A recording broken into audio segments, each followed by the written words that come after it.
A forma como pensamos influencia a forma como sentimos e agimos. Mas e se o pensamento estiver distorcido? E se o que guia nosso paciente for um padrão de pensamento que o afasta da realidade? Nesse vídeo vamos falar sobre as distorções cognitivas, entender o conceito, como funciona e quais os tipos de distorções presentes na literatura mais comuns na prática clínica. Mas antes, seja bem-vindo ao canal da comunidade Clínica com Propósito. Eu sou Ariane Luz, psicóloga clínica, especialista em terapia cognitivo-comportamental, supervisora e empreendedora. E você também me encontra no Instagram, @psi.arianeluz. Quando falamos sobre distorções cognitivas, pode acontecer do conceito ser mal interpretado. Alguns pacientes podem associar o termo à ideia de que estamos invalidando seus pensamentos ou impondo uma forma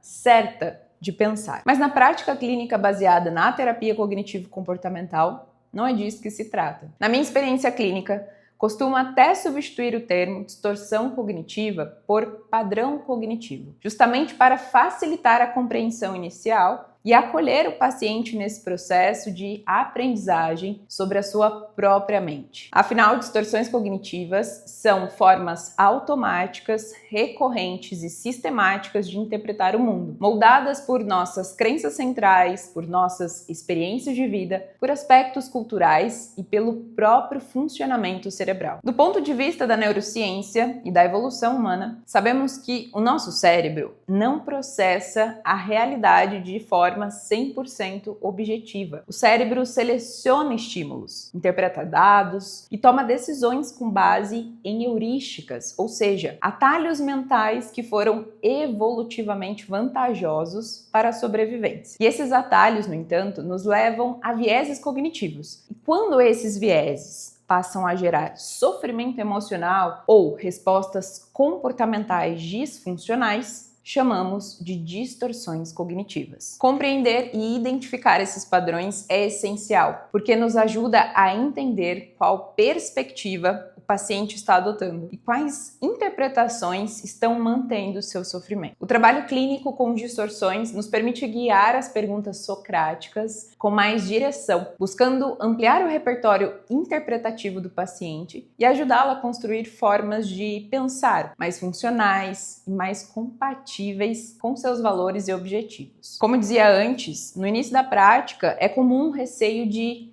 encaixotar o paciente numa lista de distorções. Mas com o tempo, nós entendemos que uma psicoeducação bem feita sobre esse tema pode abrir espaços para descobertas terapêuticas profundas. Na minha prática, apresento uma lista didática com os principais padrões identificados na literatura e, como um plano de ação, defino colaborativamente com o paciente para que, entre as sessões, ele reflita quais padrões são familiares em sua forma de pensar. Esse exercício de observação favorece o processo de metacognição e fortalece o vínculo colaborativo, porque o paciente passa a participar ativamente da identificação dos seus próprios padrões cognitivos. Agora que já compreendemos a base teórica, entendemos também como podemos inserir esse conceito na psicoeducação, vamos explorar algumas distorções cognitivas amplamente descritas na literatura e frequentemente observadas na prática clínica. Vamos entender o conceito, a função que exercem na manutenção do sofrimento e em quais transtornos mentais ou contextos costumam aparecer, para que você possa reconhecê-las e manejá-las com mais clareza na sua prática. Distorções como a catastrofização, por exemplo, são muito presentes em quadros ansiosos. O paciente acredita que o pior cenário vai se concretizar e que ele não terá recursos para lidar. É o caso de uma paciente com fobia social que diz: se eu for ao evento, com certeza vou travar e todo mundo vai perceber que sou uma fraude. Essa antecipação catastrófica ativa emoções intensas como o medo e conduz à evitação, que é o comportamento de manutenção do transtorno. O raciocínio emocional é um dos mais comuns e desafiadores. Aqui o paciente interpreta os fatos com base exclusivamente em como se sente. Se eu me sinto um fracasso, então sou um fracasso. Se eu estou com medo, é porque algo ruim vai acontecer. Isso é particularmente evidente em transtornos de ansiedade, como pânico e TAG, e em transtornos depressivos. A emoção é tomada como evidência e o paciente perde a capacidade de avaliar a situação com distanciamento. Já a leitura mental aparece com frequência em vínculos afetivos. O paciente acredita saber o que o outro está pensando sem nenhuma evidência. Ele deve achar que sou ridícula. Ele está agindo assim porque está decepcionado comigo. Esses pensamentos levam a mal-entendidos, ressentimentos e conflitos relacionais. Em muitos casos, estão associados à evitação de conversas importantes,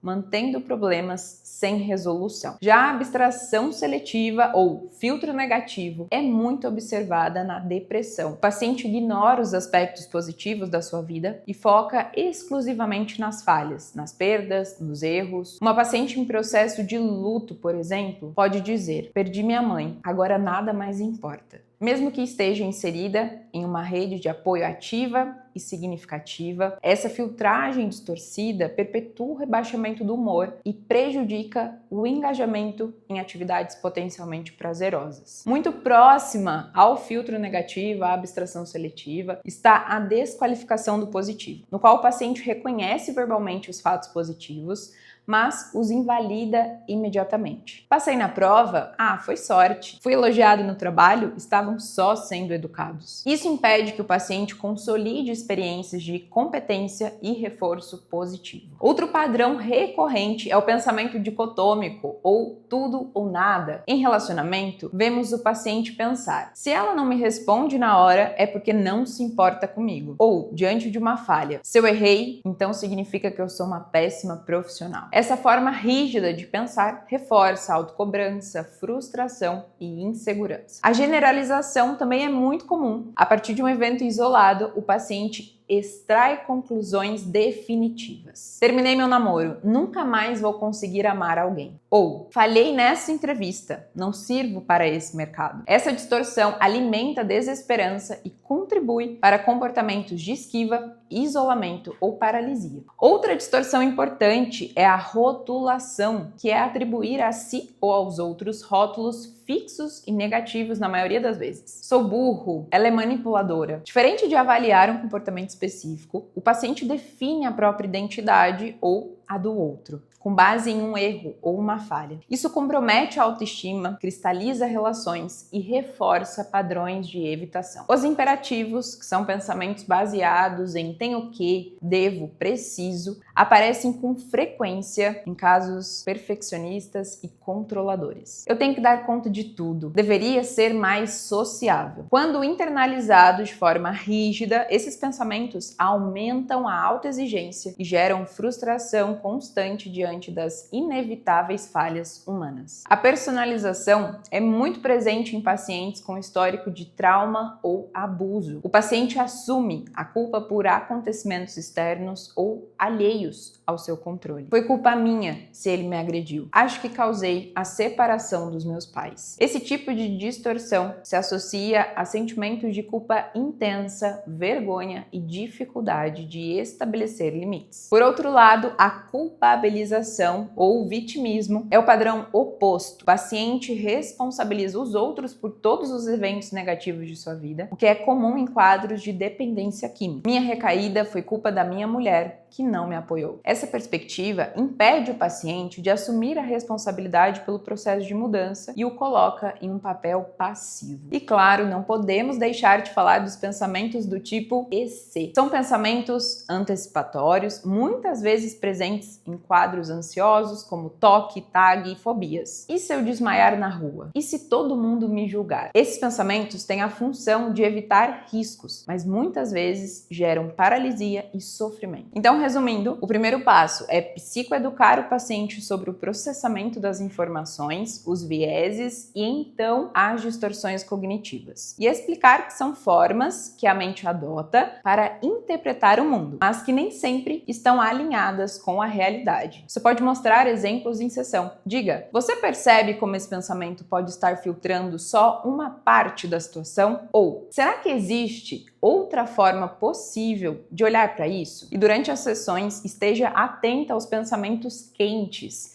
que são os pensamentos carregados de emoção. E observe qual distorção está sustentando essa perspectiva. Use o questionamento socrático, o RPD e o levantamento de evidências para abrir espaço para novas formas de pensar, sem impor verdades. Lembre-se, a ideia não é substituir um pensamento negativo por um positivo qualquer, mas encontrar interpretações mais precisas e úteis dentro da própria experiência do paciente. Compreender essas distorções e suas manifestações clínicas não é apenas útil para o raciocínio clínico. É uma das formas mais potentes de promover insight, mudança de perspectiva e autonomia emocional para o paciente. O nosso trabalho como terapeutas cognitivo-comportamentais diante desse conceito é ajudar o paciente a reconhecer esses padrões, entender seu impacto emocional e comportamental e construir novas formas de interpretar a realidade, mais próximas dos fatos, mais úteis e mais alinhadas